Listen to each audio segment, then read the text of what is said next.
Spain, an empire often left in the shadow of its more frequently discussed counterparts, Britain, Rome, the Mongol Empire, China, and even Austria-Hungary.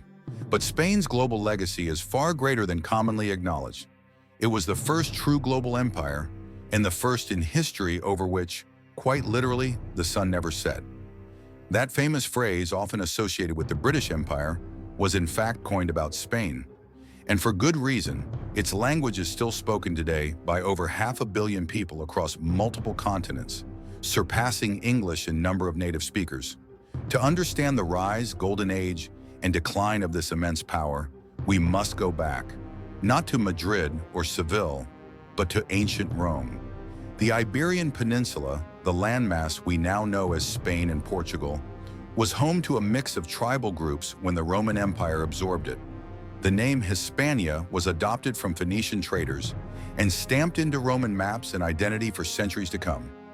Spain's connection to Rome ran deep. So deep, in fact, that some argue it is one of the most legitimate heirs to the Roman imperial tradition.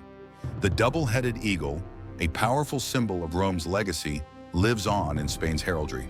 And in a symbolic gesture, the last titular emperor of Byzantium, Andreas Palaiologos, in 1502 passed the Roman imperial column to Ferdinand of Aragon and Isabella of Castile. But before they rose to power, Spain endured centuries of chaos. After the fall of the Western Roman Empire, the Iberian Peninsula was left vulnerable. Isolated from Byzantium and lacking strong defenses, it was quickly overrun by Germanic tribes, especially the Visigoths. Later, in a fateful turn, the Visigoths invited Muslim forces to aid them in internal power struggles. These Muslim forces, Arabs and Berbers from North Africa, did not leave. They overthrew the Visigoths, pushed out Byzantine remnants, and incorporated the peninsula into the Umayyad Caliphate. This began a remarkable chapter. For nearly 800 years, a significant part of Spain was under Islamic rule. The Reconquista, the long, uneven, and grueling process of reclaiming Spanish lands, lasted over 7 centuries. Few nations in history have fought for so long to reclaim their homeland. During that time, the Spanish people retained their cultural identity, preserved their Christian traditions, and developed a uniquely resilient and militant spirit. The Reconquista gave rise to a society well acquainted with warfare, diplomacy, religion, and trade. And it left Spain with something even more valuable, a national mythos, a story of rebirth and divine mission. But victory came at a cost. As Muslim power declined, the liberated regions fractured into numerous Christian kingdoms: Castile, Leon, Aragon, Navarre, and others. For much of the Middle Ages, Spain was a patchwork of independent states, each jockeying for power.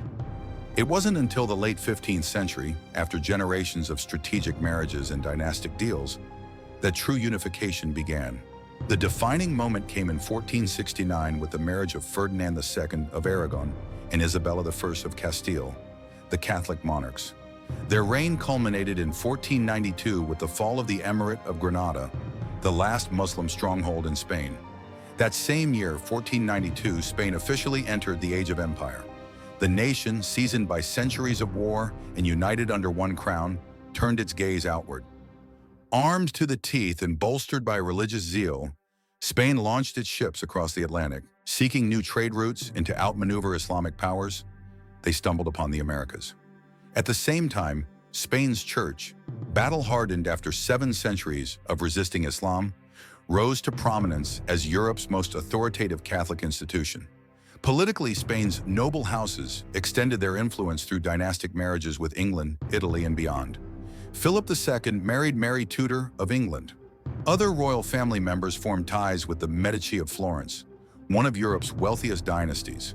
Spain wasn't just projecting power, it was embedding itself in the fabric of European politics and culture. Spanish scholars and thinkers shaped international law.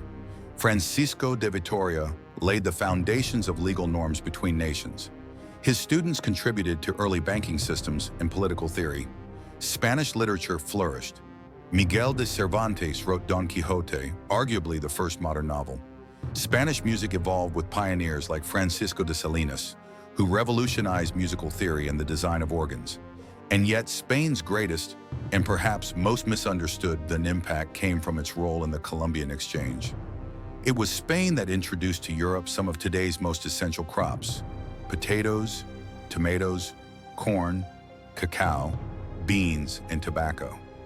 Spanish traders recognized their value and adapted them to European tastes. Cacao, for instance, was originally consumed as a spicy, unsweetened drink by the Aztecs. It was the Spaniards who first combined it with sugar, creating the sweet chocolate the world knows today. The conquest of the Americas is often simplified as a tale of brutal domination, but reality, as always, is more nuanced. Hernán Cortés, with around 1,000 men, toppled the mighty Aztec Empire by forming a strategic alliance with their enemies, the Tlaxcalans. Francisco Pizarro, with fewer than 200 soldiers, overthrew the Inca Empire by capitalizing on internal dissent. Altogether, only about 10,000 Spaniards were involved in conquering nearly 2 entire continents. Their success wasn't brute force alone, it was tactics, timing, and alliances. Spain also brought with it European technologies: Roman plows, carts, cranes, forges, bellows, and furnaces. They introduced horses, donkeys, and mules to the Americas, animals that revolutionized agriculture and warfare. The Mustang, now an American symbol, is a descendant of Spanish horses. The dollar itself has Spanish roots.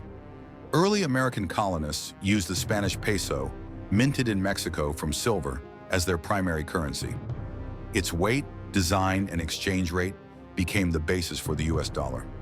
In fact, the Dallas symbol may have originated as a stylized abbreviation of the Spanish peso. Why then do indigenous people in North America often resent their colonial past, while Latin America proudly celebrates Spanish language, culture, and religion? Part of the answer lies in contrasting colonial ideologies. British colonists saw Native Americans as obstacles to be removed. Spanish colonists, bound by Catholic doctrine, saw them as souls to be saved. While there were many injustices, Spanish colonization often resulted in cultural integration rather than annihilation, a fusion of indigenous customs and Catholic faith that shaped Latin American identity. Spain's fatal flaw was centralization, or rather, the lack thereof. While Portugal streamlined its overseas empire into Brazil, Spain allowed local authorities too much autonomy. Over time, its colonies developed distinct identities, leading to the fractured post-colonial landscape we see today, a mosaic of independent nations with varying views on their colonial heritage. At its height in the early 19th century, Spain's empire stretched across the globe, from the Americas to Africa, from Southeast Asia to India, encompassing some 20 million square kilometers. That made it one of the 5 largest empires in world history, alongside the Soviet Union, the British Empire, the Mongol Empire, and the Qing dynasty. In terms of wealth, Spain's holdings in Mexico, Peru, and elsewhere brought in unimaginable quantities of silver and gold. By 1600, 83% of all colonial wealth worldwide came from Spanish territories. From 1500 to 1650 alone, Spain shipped over 180 tons of gold and 16,000 tons of silver to Europe. For 3 centuries, Spain controlled 85% of the global silver trade. The currencies of nations like India, China, Japan, Korea, and the Philippines all trace their roots to the Spanish peso, which became a model for modern money. Spain could buy anything: fleets, mercenaries, trade monopolies, and a high standard of living. But with great wealth came complacency. Spain neglected its own industries, choosing to import rather than produce. By 1543, 2/3 of the Spanish crown's income went toward paying off debts. The riches of the New World flowed not into Spanish hands but to European bankers. Formally, the Spanish Empire endured until 1979, but its real decline began much earlier. By the mid-1800s, it had ceased to be a global power. By the 1700s, it was already retreating, losing land and influence. And yet its legacy remains. In the languages we speak, the foods we eat, the currencies we use, and the cultures that span continents.